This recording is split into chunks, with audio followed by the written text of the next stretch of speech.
Bom dia, boa tarde, boa noite. Espero que todos estejam bem. Hoje vamos falar de parentesco genômico, tá? Antes a gente vai fazer uma pequena revisão sobre parentesco convencional e depois vamos abordar com mais detalhes o parentesco genômico. Pois bem, de forma geral, para que a gente usa o parentesco, né? O coeficiente de parentesco? A gente usa para predizer o mérito genético do animal. Antes a gente usava somente com o parentesco convencional, que a gente chama de pedigree, né? Hoje a gente usa o parentesco genômico também, e às vezes combinando os dois, tá? Para estimar os níveis de endogamia, para estimar o coeficiente de parentesco, né? Para fazer planejamentos de acasalamento, para os estudos de diversidade genética, né, também a gente precisa do parentesco. É muito comum hoje em dia se usar o parentesco genômico, a matriz de parentesco genômico, para fazer um gráfico de, por exemplo, de componentes principais, para ver se tem estruturação na população, né, e outros gráficos que são bem comuns na estrutura genética populacional. Nessa parte de diversidade entre e dentro de populações, a gente vai falar um pouco sobre isso também, tá? E tem outras aplicações aí para o parentesco. Primeiro, então, vamos abordar o parentesco com base na matriz de parentesco convencional, que a gente chama de matriz com base em pedigree, a matriz A, tá? Esse cálculo, então, pressupõe uma população base não aparentada, ou seja, essa população base não compartilha alelos em comum. Esses indivíduos aqui, ó, 1, 2, 3 e 4, que a gente não tem o pai e a mãe deles, né, seriam considerados então indivíduos pertencentes a essa população base, né, e a gente tem essa pressuposição que eles são não aparentados. Veja aqui que a gente não tem a informação dos ascendentes do 1, 2, 3 e 4. Pode ser até que eles sejam parentes, né? Sejam oriundos de Z e Y aqui, ó, sejam pais de 1 e 2. E 1 e 2 seriam irmãos completos, né? Aí a gente teria que considerar esse cálculo, esse parentesco entre eles, os graus de endogamia entre eles aqui, para calcular o parentesco entre 5 e 6. E também, por exemplo, se a gente tivesse um outro indivíduo aqui, sei lá, o indivíduo 9, para calcular a endogamia desse indivíduo 9. Mas como a gente não tem essa informação, a gente pressupõe indivíduos não aparentados, e a gente diz que esses indivíduos aqui então pertencem a essa população base, tá? Esse parentesco convencional, então, ele estima o parentesco genético aditivo esperado. A gente chama isso aqui de IBD, ou idêntico por descendência. A gente vai voltar a falar disso quando a gente for falar mais adiante de parentesco genômico. Ele assume o mesmo valor para animais do mesmo grau de parentesco. Por exemplo, aqui, ó, irmãos completos, 0,5. Se fossem meios irmãos, né, 0,25, tá? E a gente sabe que esse parentesco aqui é um parentesco médio, né? E quando a gente calcula o parentesco genômico entre indivíduos que são irmãos completos, pode ter um valor acima ou abaixo de 0,5. Entre indivíduos que são meios irmãos, pode ter um valor acima de 0,25 ou abaixo de 0,25, tá? Mas usando o parentesco convencional, não. Todos os indivíduos que são irmãos completos vão ter o mesmo grau de parentesco. Todos os indivíduos que são meios irmãos vão ter o mesmo grau de parentesco, tá? Para exemplificar então esse parentesco convencional, né, vamos ver a fórmulazinha aqui de cálculo. O F do indivíduo X, aqui seria o coeficiente de endogamia, ele é dado por somatório de meio elevado a N1 mais N2 mais 1. N1 seria o número de gerações partindo de um dos ascendentes até do pai desse indivíduo até o ascendente comum. N2, o número de gerações partindo do outro pai, né, até o ascendente comum, mais 1, que multiplica 1 mais F do AC. O AC aqui seria o coeficiente de endogamia do ascendente comum, tá?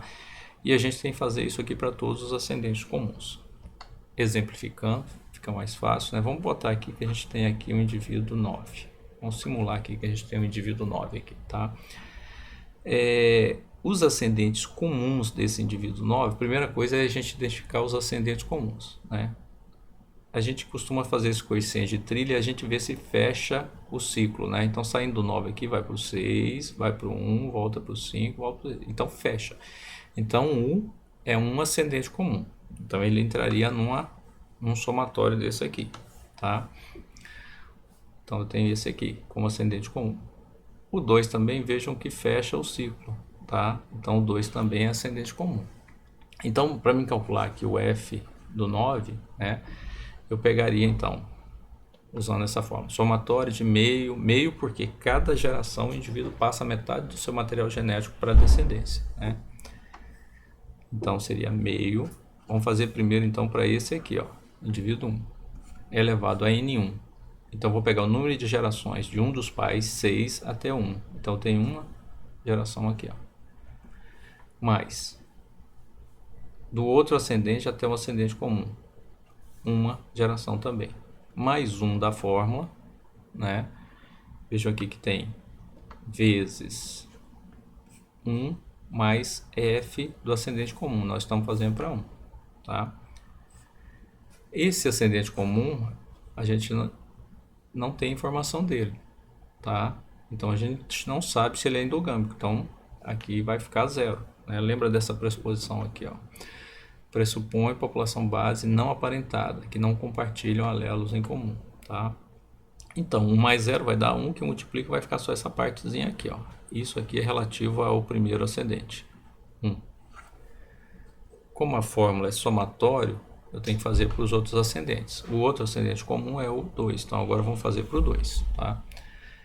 Então, é meio elevado N1, número de passos do pai, do 9 até o ascendente comum, 1, mais do outro pai até o ascendente comum. Então, o primeiro seria esse, o segundo seria esse, um passo também, mais 1, vezes 1 mais f de 2. F de 2 também a gente sabe que é 0, a gente não conhece, não tem essa informação. E aqui seria o indivíduo 2, tá? Então, o f do indivíduo 9, ele vai ser meio ao cubo, 1 mais 1 mais 1. Isso aqui vai dar multiplicado por 1, né? E aqui meio ao cubo. Meio ao cubo é 2 vezes 2, 4 vezes 2, 8. Então dá 1 sobre 8 mais 1 sobre 8, que vai dar 2 oitavos, que vai dar 1 quarto.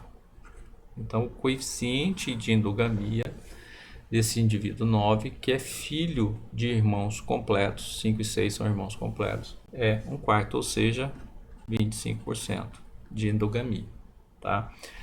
Mas qual seria então o parentesco dos 5 e 6? A gente já sabe que eles são irmãos completos e isso aqui vai dar meio, né? Mas como é que eu calcularia isso? O R de 5 e 6, na hora da gente calcular o coeficiente de parentesco, simplesmente a gente vai eliminar esse 1 aqui da fórmula, tá? Então, se eu eliminar esse 1 da fórmula, vamos pegar aqui, ó, tirar esse 1 aqui e tirar esse 1 aqui. O resto é tudo igualzinho. Isso daria o quê? Meio ao quadrado mais meio ao quadrado. Tá? Isso seria o quê? 2 vezes 2, 4. Então, 1 sobre 4 mais 1 sobre 4. Que vai dar 2 quartos, que vai dar meio, ou 50%, que é o parentesco entre irmãos completos, tá? Então a formulazinha de calcular coeficiente de parentesco usando o pedigree, né, o parentesco convencional, é bastante simples, tá? Então refaçam esses cálculos aqui para vocês verem, podem calcular de algum dos 6 com 7, 7 com 8 aqui, por exemplo, tá?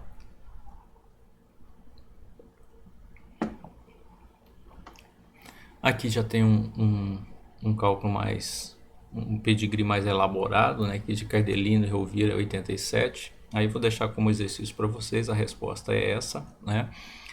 Mas aí eu quero que vocês calculem aqui o f de x. Então calculem o f de x e eu quero também o coeficiente parentesco do s com o d, tá? Só para vocês verem aqui, ó, esse indivíduo A, ele é exatamente o mesmo exemplo que a gente usou aqui, ó. Tá como se fosse esse 9, né? Então a gente já sabe que esse F de A aqui, o coeficiente de endogamia de A é 25%, 1/4. A gente já viu isso aqui, ó. É igualzinho do 9, tá vendo que a gente achou aqui? Então, a gente tem que analisar o x, né? Então vamos ver quem é ascendente comum desse x. Ó, vejam que aqui o A é ascendente comum de x. Então nós temos o A.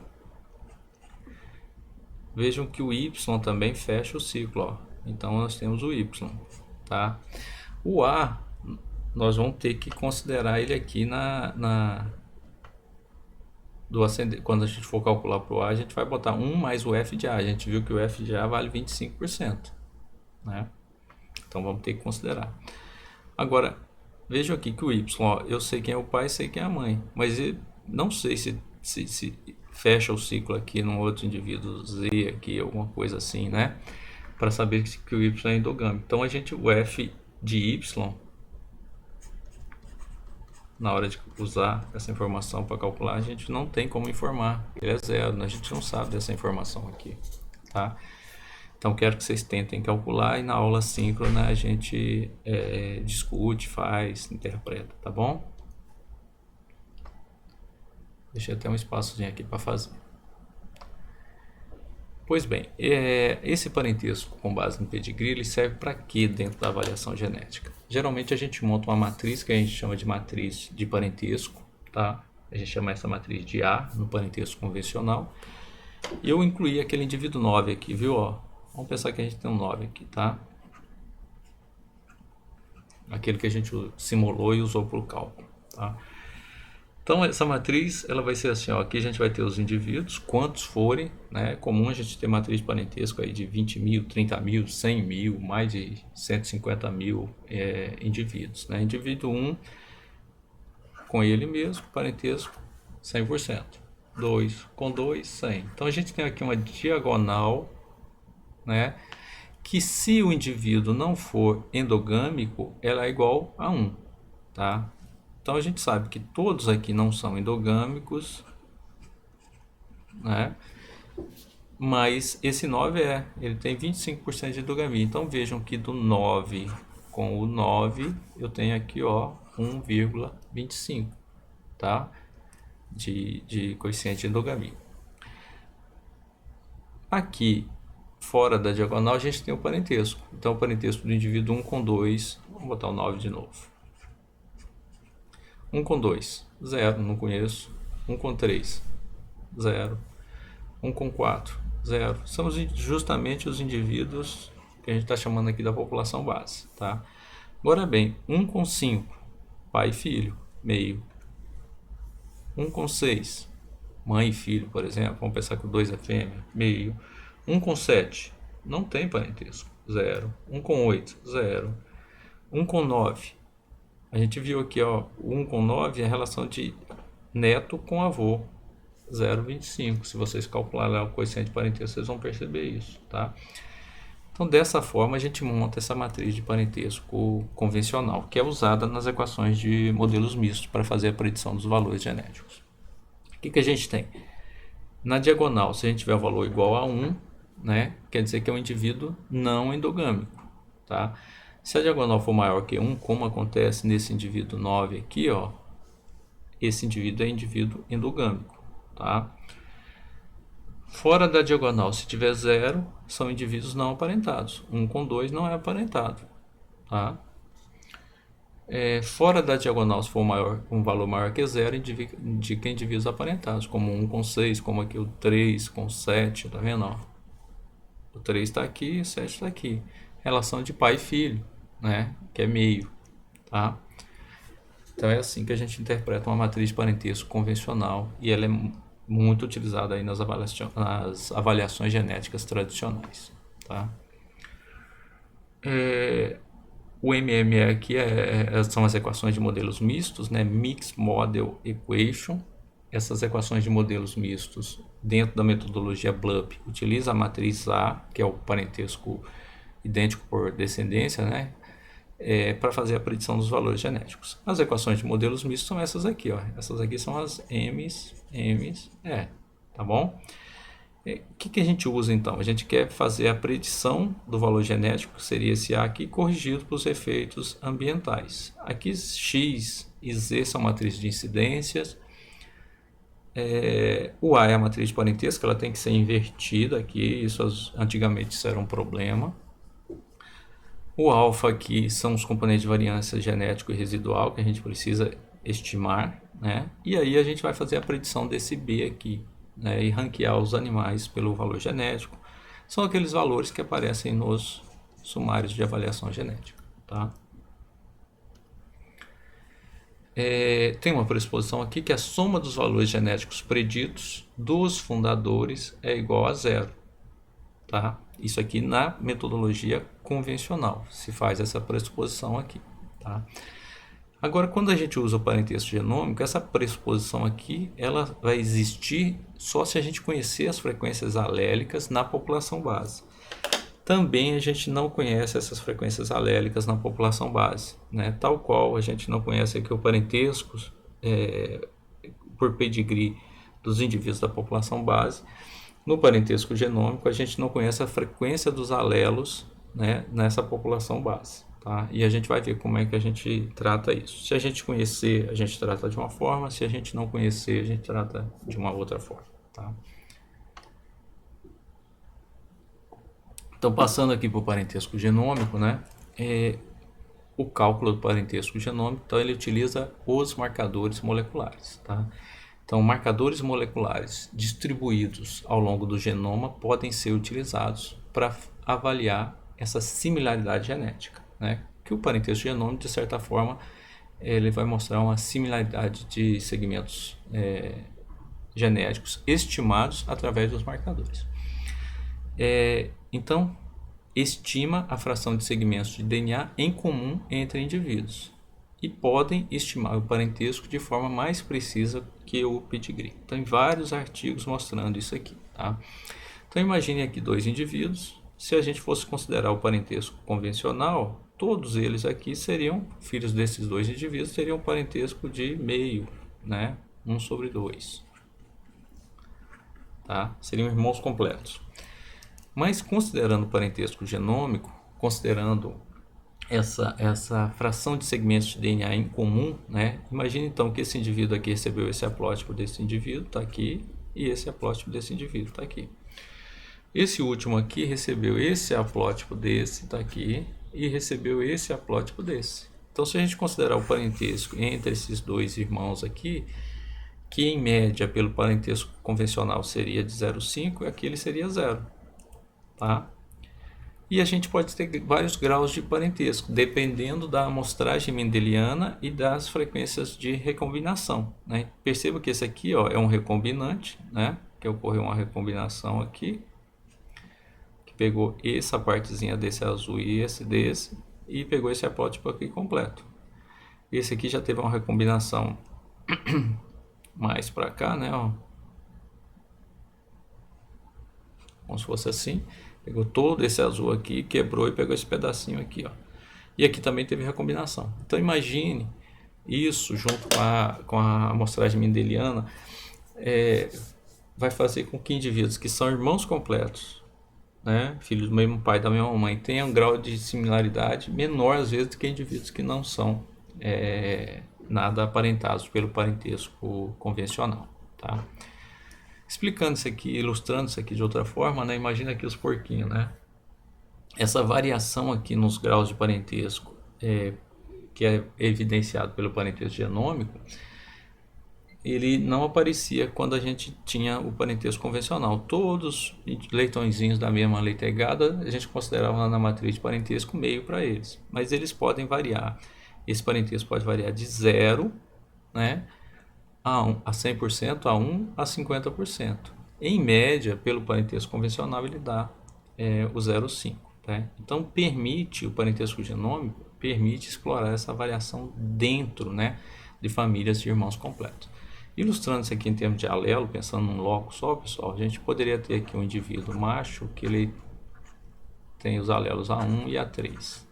cruzou aqui com o indivíduo fêmea, que tem A2, A4.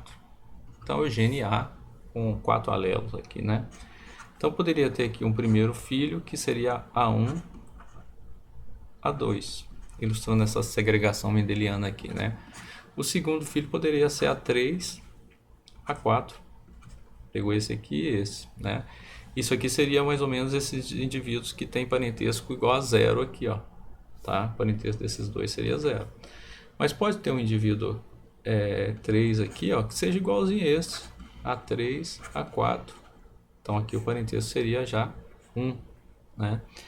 Pode ter um outro indivíduo aqui que seja A1 e vamos pegar aqui A4, tá? Então com esse aqui, ó, ele compartilha 50% dos alelos. São 4 alelos e 2 iguais, o A4. Então seria 0,5, tá?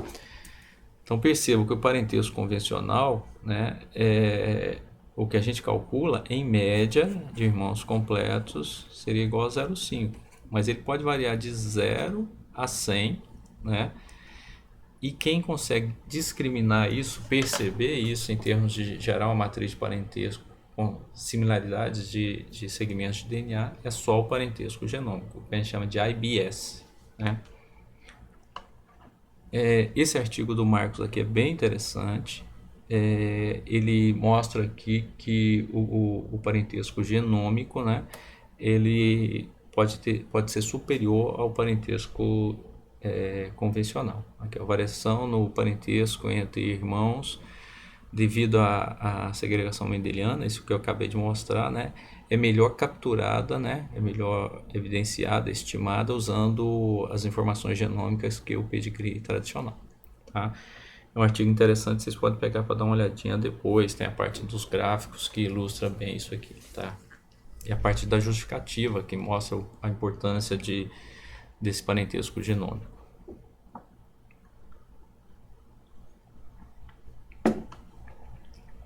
Isso aqui são alguns trabalhos bem antigos, né, da minha dissertação de mestrado.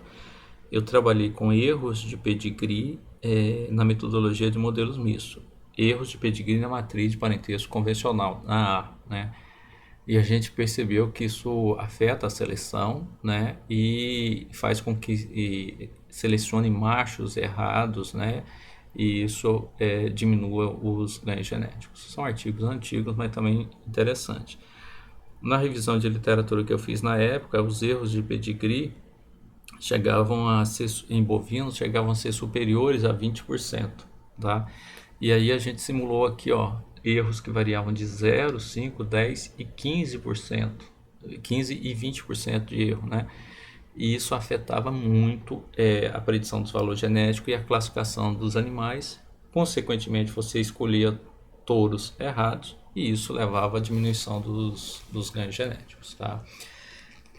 O parentesco genômico pode ajudar a corrigir isso aqui? Pode, tá? Obviamente, a gente pode ter também erros no parentesco genômico devido à coleta de material biológico, contaminações, erros na anotação que aquele material biológico pertencia àquele animal específico, tá? Então, também, como o trabalho do Marcos mostrou aqui, o parentesco genômico é mais eficiente, só que também é sujeito a erros, né, na parte de coleta de material biológico, anotação. Na hora que eles vão fazer a genotipagem também pode ter algum erro de anotação do nome da amostra, e isso aí vem a comprometer também o parentesco e comprometer as estimativas de valores genéticos, tá? Então vamos tentar diferenciar aqui, né, o parentesco convencional, que a gente chama de IBD, ou idêntico por descendência, e o parentesco genômico, que a gente chama de IBS, que é idêntico por estado. Eu fiz pontos 1, 2, 3 aqui como forma de comparação, né? Então o parentesco, o IBD é baseado no pedigree esperado, né? Já o IBS é baseado no parentesco genômico, baseado em uma amostra de marcadores. Lógico que se essa amostra de marcadores for maior, o chip for mais denso, essa estimativa é melhor. Refere-se à herança de alelos iguais vindo de um ancestral em comum. Já o AIBS aqui refere-se a alelos que são iguais, independente de serem herdados de um ancestral comum. Tá? Os IBD, então, são uma quantidade não observável, né? E os IBS aqui eles podem ser observados como estado do alelo, né? Ou seja, alelos que parecem ser iguais, independente então se eles são herdados de um ancestral comum. Tá? Então, como é que a gente calcula G? Existem vários métodos, né? A gente vai mostrar esse método aqui, que é um método bastante comum, que é o método 1 de Van Harden. Então, a matriz G, ela seria calculada a gente vai pegar essa matriz Z, multiplicar pela transposta dela e dividir por 2 vezes o somatório de PI e QI. Tá? Essa Z, então, seria dada por M menos P. M sendo a matriz de genótipos, a gente tem isso obtido dos dados genotipados, e P a matriz de frequências de alelos, que pode ser da população base, se a gente tiver essas informações, né? Como a gente não tem, às vezes você vai usar dos próprios dados. Tá? Com relação à codificação, a gente pode ter aquela codificação 0, 1 e 2, né? Para o alelo A ou B. Por exemplo, se fosse aqui para o B, né? 0 alelos B, 1 alelo B, 2 alelo B. Tá? Então a gente teria aqui animal e os SNPs e essa codificação 0, 1, 2. E a gente pode ter essa codificação menos 1, 0 e 1, que seria subtrair 1 daqui, né? 0 menos 1, menos 1, 1 menos 1, 0, 2 menos 1, 1. Tá? Essa codificação, né, pode afetar a G, né, e afetar a predição dos valores genéticos, tá? Como citam esses autores aqui em 2011. Diferentes codificações podem resultar em diferentes G. Diferentes codificações resultam em estimativas equivalentes dos marcadores e dos valores genéticos, ou seja, a diferente codificação não afeta a predição dos valores genéticos genômicos, né? Quando uma constante μ é incluída no modelo, tal qual na metodologia de modelos mistos com a matriz A. Né? As propriedades numéricas e a acurácia dos valores genéticos são afetadas pela codificação. Tem um resultado numa tabelinha no final que a gente vai mostrar isso. Pois bem, primeiro então, a gente vai mostrar como calcula a matriz G com essa codificação 0, 1 e 2, aqui codificado para o alelo B. Então seria 0 alelos B, 1 alelo B e 2 alelo B. Aqui a frequência do B para cada SNP na população base, é frequência na população base. Aqui a gente colocou essa informação, mas muitas vezes a gente não tem essa informação. Tá? Essa é a matriz M, tá? Que é a matriz de genótipos, e aqui é a matriz de frequência dos alelos, que ela é dada por 2 vezes a frequência de B, nesse caso aqui na população base.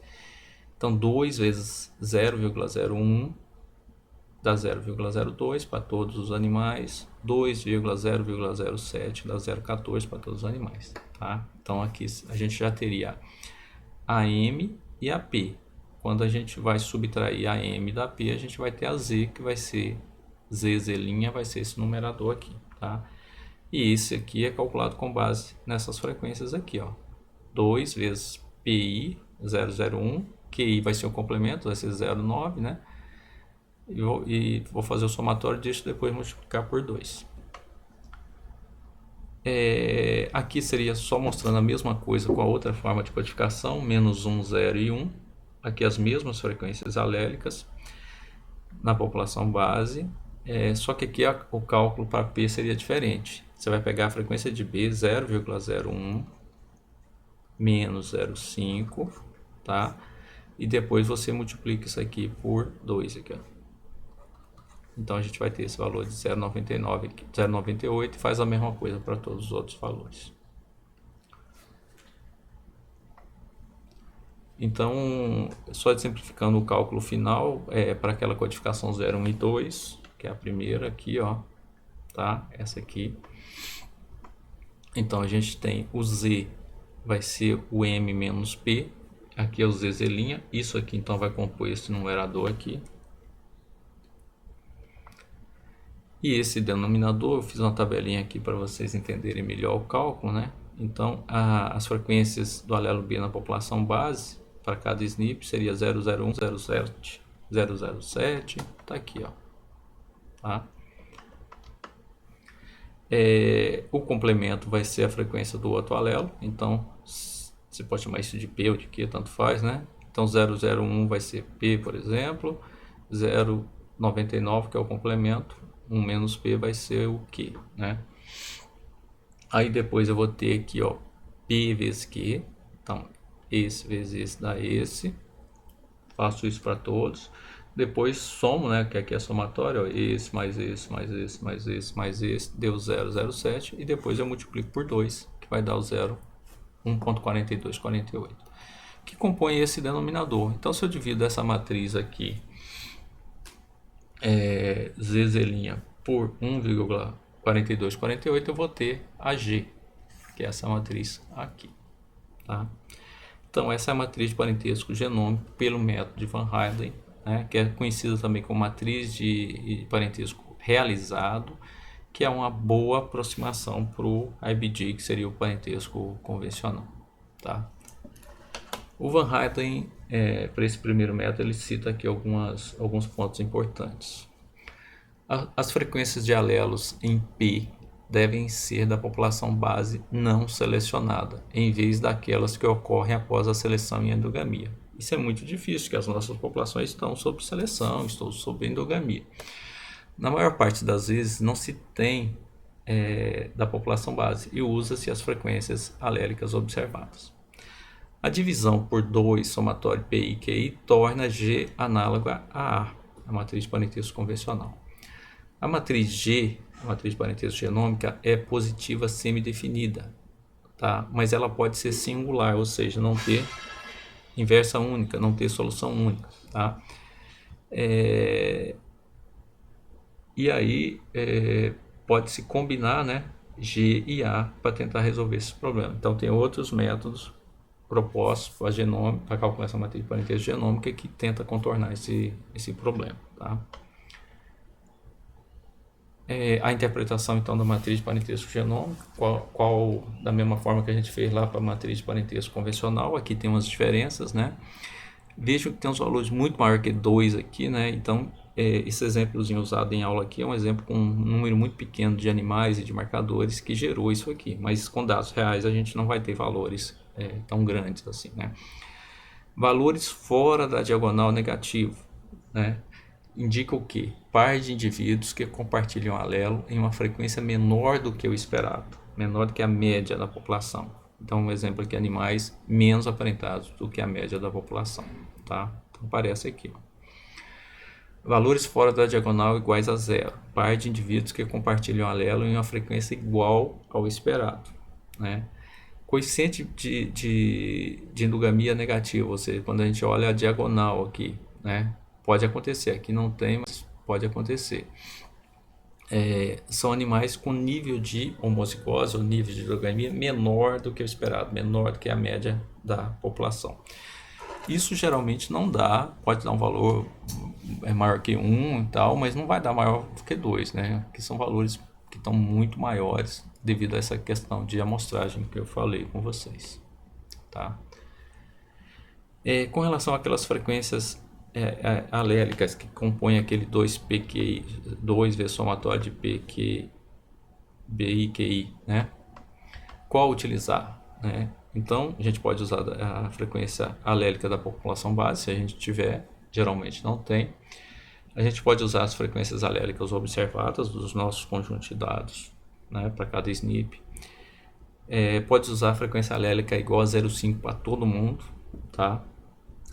Essas diferentes G fornecem estimativas equivalentes dos marcadores e dos valores genéticos. Então, existem resultados de artigos que mostram que os valores genéticos não são afetados por essa estratégia de qual frequência alélica utilizar, quando a gente faz a adição daquele Mi que eu mostrei anteriormente, tá?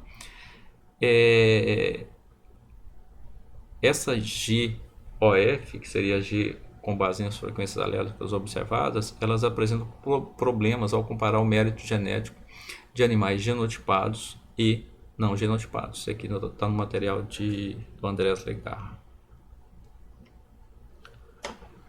Só para mostrar um outro método para vocês aqui, né? o método 2 de Van Hayden, você vai pegar a Z, Z e Z' e multiplicar aqui por esse miolo aqui, que seria essa D, essa matriz diagonal, que é 1 sobre M, 2 PI, e aqui na verdade é o QI, que é 1 menos P, tá? Então o Andrés Legarra cita que tem problemas, né? Que essa estratégia aqui ela é muito sensível a pequenas frequências alélicas. Ela assume que a contribuição de cada marcador para G é idêntica em termos de variância, o que significa que marcadores com pequenas frequências alélicas podem ter grandes efeitos. Então ocorre uma superestimação dos efeitos aqui usando esse método. Tá? Aqui outros métodos seria a G normalizada, né? E essa GW que seria a combinação, né? Então G, a estratégia é essa aqui. Ela faz um ajuste na G para que ela seja mais comparável a A. Essa G normalizada, ela faz com que a média dos elementos da diagonal seja igual a 1, tornando G mais próxima de A, né? Essa GW ela já faz uma combinação da matriz de parentesco genômico com a matriz de parentesco convencional. E esse alfa que aparece aqui, ó, ele vai ser determinado e ele vai mostrar o quanto de peso você vai dar para a matriz de parentesco genômico quanto para a matriz de parentesco convencional. Então, nesse caso aqui de um alfa igual a 5%, você vai dar 95% para G e apenas 5% para a matriz A. Inclusive, isso aí é do layout do BLUP F90, um dos softwares mais utilizados aí para fazer a predição genômica. Ele, por default, ele usa o alfa igual a 5%, dando só 5% de peso para a matriz de parentesco convencional. Tá? Com isso aqui, então, eles garantem, né, com essa combinação que essa G tem a inversa comum, ou seja, tem a solução única, tá? Contornando aquele problema anterior que eu mostrei. Aqui mostra a correlação entre os valores genéticos estimados usando os diferentes tipos de matriz de parentesco. Acima da diagonal é para fêmeas, abaixo da diagonal para machos. Então observe que a matriz de parentesco convencional com as outras, que são genômicas, né, tá aqui na faixa de 0,80 para macho, né, e da convencional com as genômicas, diferentes estratégias para fêmeas, está aqui quase 0,80, né? Então as correlações são menores. Mas se a gente observar as correlações entre as matrizes de parentesco genômico, elas são muito altas, tá? Então a estratégia que você vai usar para calcular a matriz de parentesco genômica, que o método vai influenciar pouco na predição dos valores genéticos, dadas as altíssimas correlações que a gente observa aqui. Entretanto, quando a gente pensa em acurácia dos valores genéticos, né, vejam que as acurácias acabam sendo baixas, né? Então, o método de estimar o parentesco genômico aqui afeta a acurácia das avaliações genéticas. E aqui o efeito da codificação dos alelos, né? Que é o 0, 1, 2, 2, 1, 0, 1, 0, 2, né? Vejam que isso também afeta a predição dos valores genéticos aqui, dado pela baixa correlação entre os valores genéticos preditos, tá? Basicamente isso, pessoal. Agradeço a atenção.